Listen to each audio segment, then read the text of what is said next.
Hey, Kirby, I guess I'll just start with the obvious question. What happens to the offense without George Pickens now?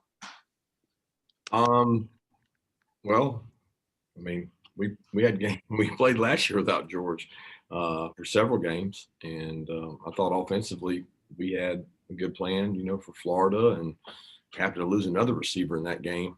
We had our opportunities against Florida, and he wasn't out there. So George will be dearly missed because he's talented. He works really hard.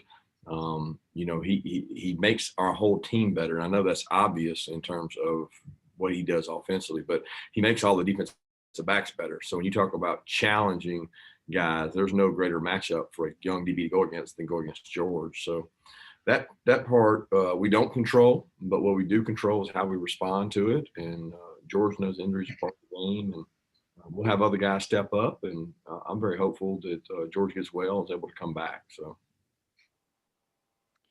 Kirby, in terms of other guys, I guess this puts anew the question on Dominic and Marcus.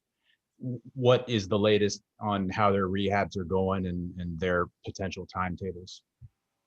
Yeah, it really puts it on everybody. I mean, I think Brock Bowers, I think Darnell, Fitz, James, Amir, Dejon, Kendall. I mean, you got a lot of guys that, we'll try to find ways to get the ball to them. So I don't look at it as a receiver pressure. I look at it as an opportunity for other guys to step up and do some special things. So, but Rosamy's rehabbing. He's been out there doing walkthroughs, coaching the young receivers. He's really into it. Dom, very smart, understands it, and he's rehabbing as well. So both those guys are running and doing things, but they're not cleared to practice yet. All right, let's go to Chip Towers and then Mark Weiser.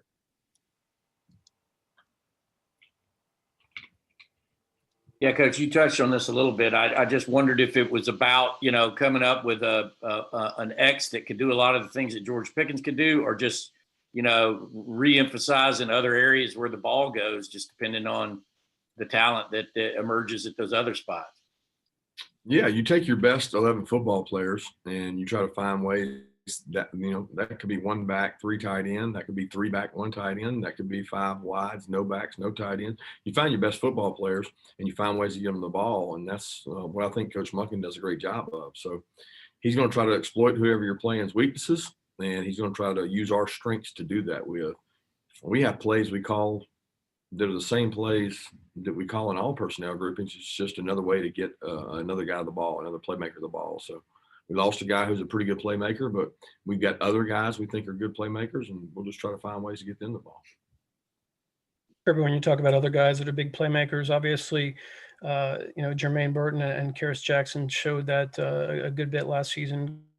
Can you kind of assess, how they might move along in their careers without George in terms of attention that the defenses will, usually give to him? We really didn't have that. I mean, I think that's a misnomer that people give, attention or roll coverage or things like that. We didn't really have that last year. I mean, the games he didn't play, it didn't matter. And then the games he did, it wasn't like we got a lot of special coverages. So I don't think we'll get that. I think we're enough run oriented, and we have strong enough offensive line that people have to honor and commit to the run, and they're not able to put a lot of doubles out there on people. But those guys played well last year, and I'd like to think both of them are going to be better this year, right? They're more experienced. Certainly in Jermaine's case, he'll be more experienced, and we got to find a supporting cast around him. And, we got the players to do that, and that's the most important thing. All right, let's go to Jake Rowe, and then we'll go to Jed May. Kirby, I guess kind of switching gears here a little bit. We talked to a couple guys earlier this week, Channing Tindall and Amir Speed. And, neither one of those guys, I mean, they both played quite a bit, special teams, all that stuff, but they've never been the 40, 50 snap a game type guys in their career. And one of them is a senior, one of them is a fifth-year senior.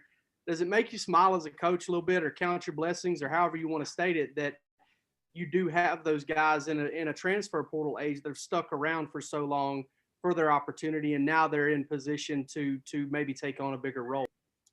Yeah, I'm excited to see the work both of them do.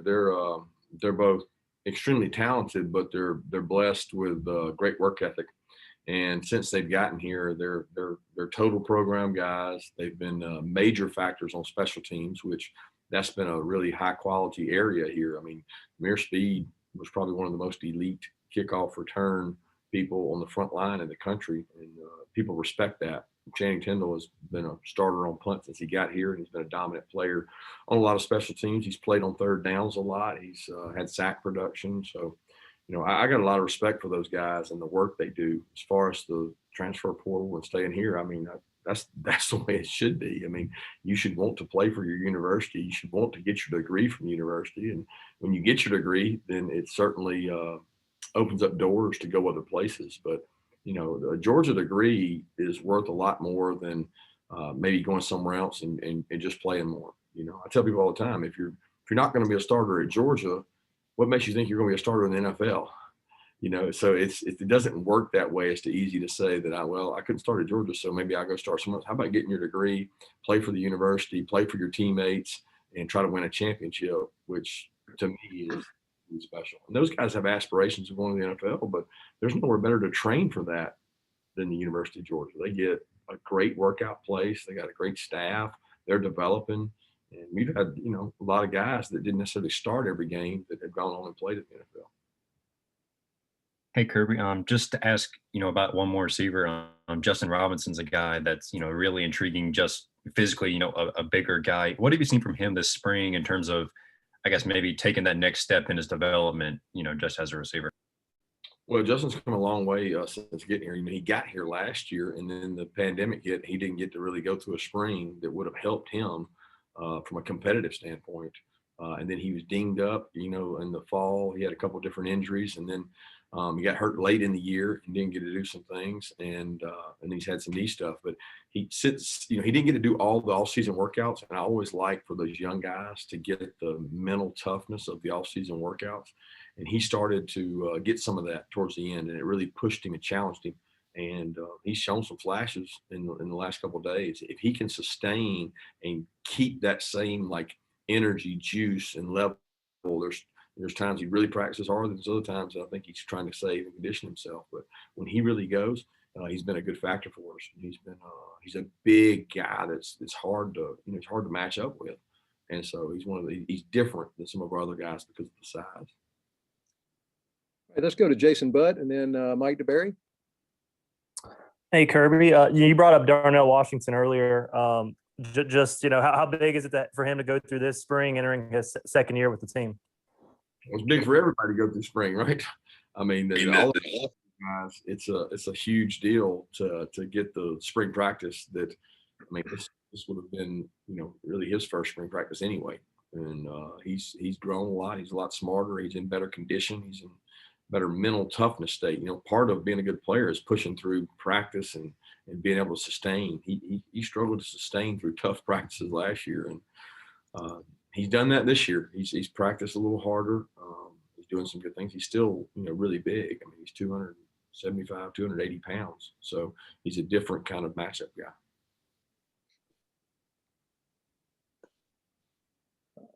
Mike DeBerry, do you have a question?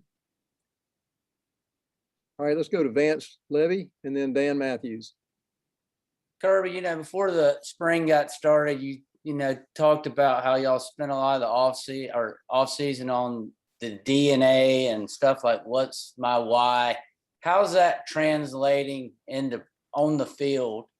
And then also, how is George doing as far as, you know, mentally, and you think he's going to embrace the role he now can have on the team? Yeah, our school sessions have continued. We don't stop that when spring practice starts. That would be probably counterproductive. So we've continued those every Wednesday. We come together and have 20 to 25 minutes in small groups, and we rotate coaches around so everybody gets to visit with the different groups. And our guys have been awesome. They've been great. We've worked on different DNA components each time we've met, and they've been really good. They've been good for me because I feel like you get to see the players in a different light, and you get to share personal things, and it's just good. It's good group talk. It's good connection. But George has been a part of all those. Ironically, our topic yesterday was resiliency, which was picked long before the injury happened to George. But We talked a lot about Alex Smith's injury and his road to recovery and the things he had to overcome.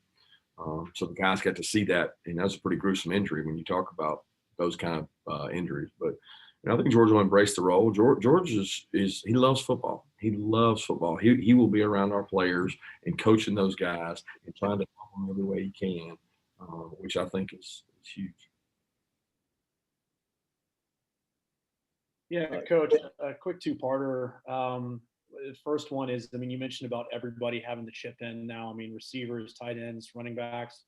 Do you feel good about the guys you have in those numbers? And then the second part is, are you led to believe that there is a chance that you could see?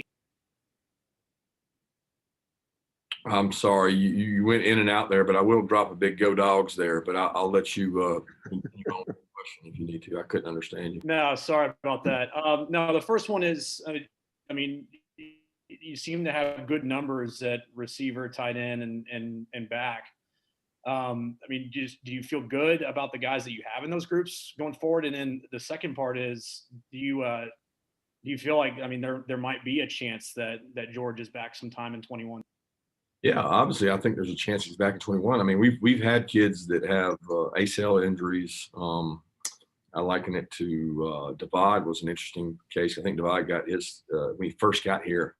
He was the third day of spring practice, and he didn't know our defense, but he was going to help us. And he came back. I think he's cleared to go somewhere around Florida week. But the issue with Divide is he didn't know the defense. The difference with George is, he knows most of the offense and he's played longer, so he's a little older. But all that's going to be dictated by Ron. We're not concerned with that right now. What we're concerned with, a great surgery and a great rehab. He's got a long career ahead of him, talking about George. So that's going to be a situation where the doctors make that medical decision. I can assure you of this, nobody in the country has had as many ACLs that they've had to work with. I'm not talking about because we have a lot of them. I'm talking about because Ron Corson's been here since I was here. That's a long time. So he has seen a lot of ACLs, and the names that he has rehabbed is pretty impressive. And I know when NFL execs start talking about where did you do your rehab, that's one of the most critical factors. I reached out to Hines Ward, talked to him for a while. He's a receivers coach in the NFL, and the first thing he said was, number one thing everybody wants to know is, where do you do your rehab at? Well, when you do it at Georgia, it's super credible, and it's done the right way. And we got more ways to help George get back to himself than anybody. The timeline of that, who knows? That's not concerning to me right now.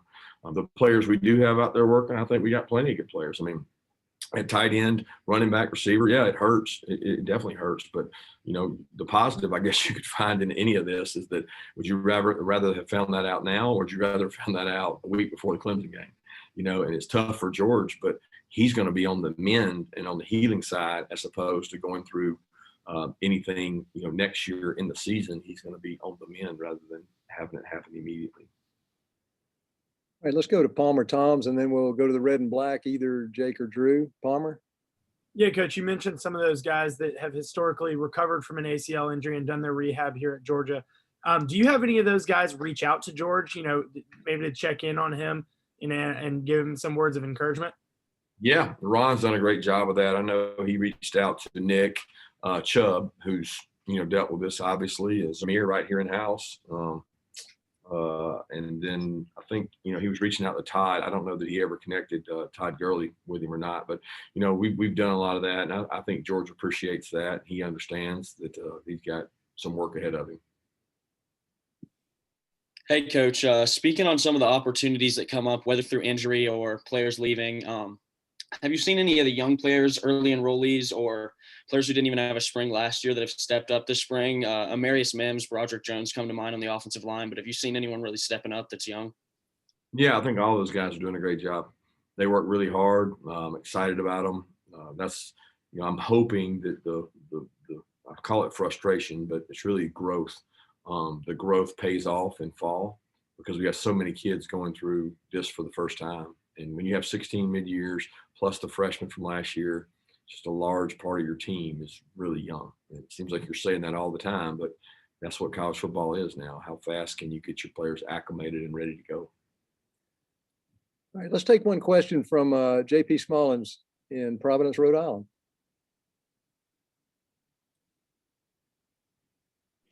Sorry about that, Coach. I think you probably can guess who I'm going to be asking about. Yep. Yeah, you know it. Okay, so just what has he been able to do, Xavier? Just kind of building off his play in the bowl game and just what he's been able to show in the spring this far. Well, he's a hard worker. He's trimmed some of his weight down. I thought he gained some confidence in the Cincinnati game. He got to play in a tough environment against a really good defense. And the best way to improve at the point he was at was to go play. So he's been out there this spring competing. I think he's doing a lot better with the mental side of things, like picking it up. Coach Luke's really challenged him to play with more energy and more passion. He's one of those guys that he doesn't show it a lot. He doesn't play with a lot of emotion, and sometimes you want that emotion to come out and show some personality when you have a good block and when you compete really hard. But he's gained a lot of confidence, and for a kid that didn't get to go against probably the same caliber of competition week in and week out in high school, he's adjusted really well, and he's just a joy to be around. All right, great. Appreciate it. Thank you. All right, we got a couple more minutes, so let's just open up. Anybody got a question? Go ahead and fire away. Kirby, last week you said the offense was kind of winning. How about this week? Offense is winning. So what's wrong with the defense? Got to get better. Got to grow up. I don't think it's a lack of effort. I don't think it's. They're just just ahead right now, and that's okay. It's not like it's us and them. It's a we, and we will get better. And who better to get you better than a team with talented, experienced quarterback and pretty good skill players. And hey, it's there's a lot of guys to replace. On defense when you got 5-6 guys on the back end, all new. So that's, the drills are not set up to be an advantage, for the offense. We don't really know much until you have the first scrimmage and you have to go out and tackle. But I would say they're definitely ahead right now in terms of execution and doing it right. Kirby, Ray Goff was talking last night, comparing you to Will, and he was talking about Will being such a physical, dominant guy. I know you guys just only briefly overlapped, but was there a time? Were you one of Will's victims as a young guy? Because from what Goff said, that was kind of his thing, was hitting people pretty hard in those practices. Well, I played defense, so if he hit me, it was probably because he closed his eyes or something. To knock me out, he would be knocking the other guys out. But I don't have a lot of memories here with Will because I was a freshman and didn't play and redshirted and went home every weekend. So we weren't in the same age group, you know what I mean? We're on the same team, but I was over on the scout team the whole time and he was playing. So there wasn't I didn't really get to know Will until I started coaching with him down at Boston State.